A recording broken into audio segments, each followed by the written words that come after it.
Price Lord. ஆண்டவராகிய இயேசு கிறிஸ்துவின் நாமத்தில் உங்கள் அனைவரையும் இந்த சந்திப்பதில் சந்தோஷப்படுகிறேன்.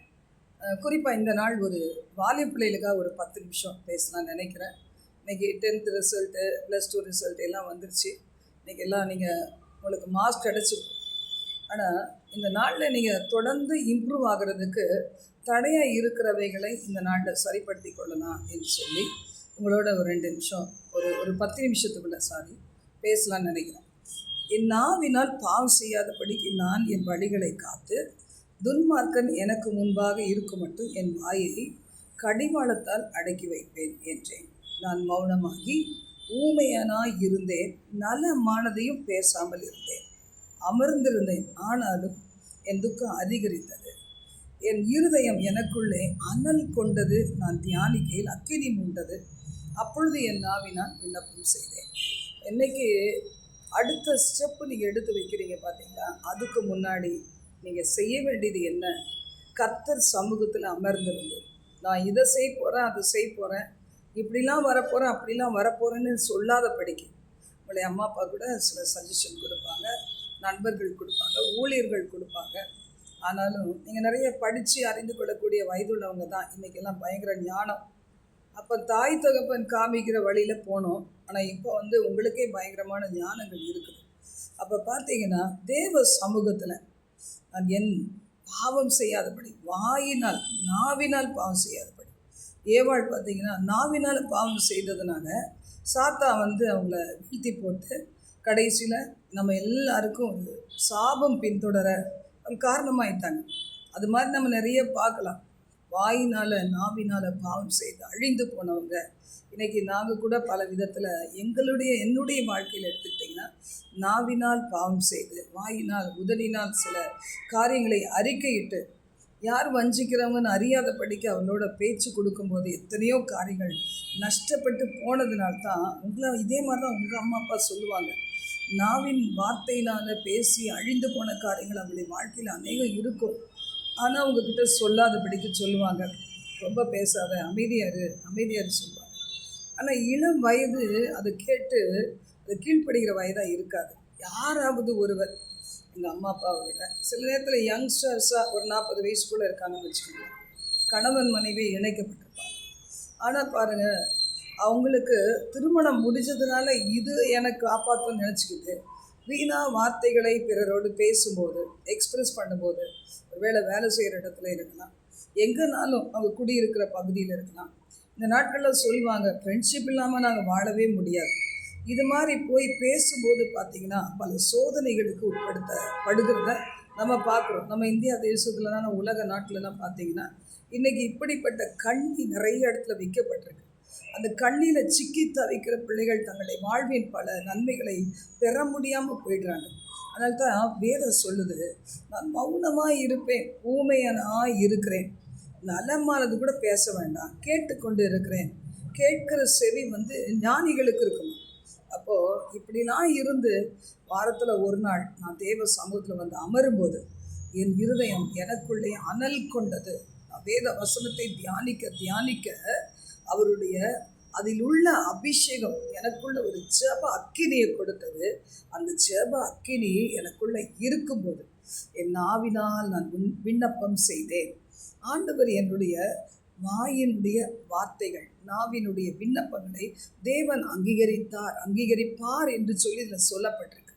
இன்னைக்கு எவ்வளவு உதடுகளை நாம் மூடிக்கொள்ளுகிறோமோ, வேண்டாத வார்த்தைகளை பேசாது இருக்கிறோமோ, தேவ சமூகத்தில் நம்முடைய இருதயத்தை உடைத்து ஊற்றுகிறோமோ, கர்த்தருடைய வார்த்தைகளுக்கு செவி கொடுக்க வேதத்தை வாசிக்கிறோமோ, அத்தனை பாருங்களேன், நீங்கள் நல்லா இருப்பீங்க, ஜெயமாக இருப்பீங்க. இந்த உலகத்தில் நம்பி உங்களை நம்ப வைத்து சிக்க வைத்து அழிக்கிற சாத்தானுடைய தந்திரங்களில் அகப்படாதபடிக்கு இன்றைக்கி தேவ சமூகத்தில் நீங்கள் காத்திருக்க ஒப்பு கொடுத்து பாருங்கள். கர்த்தர் உங்கள் வாழ்க்கையை ரொம்ப நல்லா ஆசீர்வதிப்பார். நல்ல வாலிப மகள்களாக இருக்கிறவங்க, ஒரு 40 இயர்ஸ்க்கு உட்பட்டவங்க, அப்போ தான் நீங்கள் மேரேஜ் முடிஞ்சு ஒரு 2-3 வருஷம் கூட லேட் மேரேஜ் கூட இருக்கலாம். அந்த லேட்டாக கல்யாணம் முடிஞ்சு வாழ்க்கையில் நீங்கள் பிரவேசிக்க போகிறீங்க பார்த்தீங்களா, அந்த நாட்கள் நல்லா இருக்கணும்னா தேவையில்லாத வார்த்தைகளை குறைத்து யாரோடையுமே அளவுக்கு அதிகமாய் பேசாத படிக்க நம்முடைய உதடுகளை மூடிக்கொள்ளும் போது, உதடுகளை மூடுகிறவன் ஞானவான் என்று எண்ணப்படுவான். இதுக்கு ஒரு எக்ஸாம்பிளாக நம்ம சொல்லணும்னா, நமக்கு நிறைய லாங்குவேஜஸ் தெரியலன்னு வச்சுக்கோங்க. அந்த லாங்குவேஜ் தெரிஞ்சாலும் அதை நம்ம எக்ஸ்ப்ரெஸ் பண்ண முடியாதபடிக்கு சில இன்னும் கொஞ்சம் ஒரு தயக்கம் இருக்குன்னா நம்ம என்ன செய்வோம், கவனித்து கொண்டே இருப்போம் தவிர நிறைய பேச மாட்டோம். எப்போவாவது ஒரு வேர்ட் நம்ம சொல்லுவோமே தவிர ரொம்ப பேச மாட்டோம். அதே அந்த லாங்குவேஜில், அந்த மொழியில் நமக்கு நல்லா ஒரு மெச்சூர்ட் ஆகிட்டோம்னா, நல்லா பேசுகிறதுக்கு திறமை வந்துச்சுன்னா நம்ம என்ன செய்வோம், நம்முடைய பட்சத்தில் இருக்கிற நம்முடைய கருத்துக்களை சொல்கிறதுக்கு எப்படி நம்ம ஆயத்தமாக இருப்போமோ, அது மாதிரி தான் இன்றைக்கி கற்றது கையளவு கல்லாதது உலகளவுன்னு சொல்லுவாங்க. அதனால் எல்லாம் தெரிஞ்ச ஞானின்னு நம்ம நினச்சி கொள்ளாதபடிக்கு அமைதியாக இருந்து என்ன பேசுகிறாங்க என்பதை கவனித்து ஆண்டவர் சமூகத்தில் நாம் நம்முடைய இருதயத்தை தண்ணியை போல் ஊற்றினா ஒரே ஒரு இடம் கர்த்தர் சமூகம்தான் அப்படிங்கிறதுல நாம் உறுதியாக இருப்போம்னா நம்ம வாழ்க்கை நல்லா இருக்கும். வாலிப மகன் மகளுடைய வாழ்க்கை நல்லா இருக்கும்.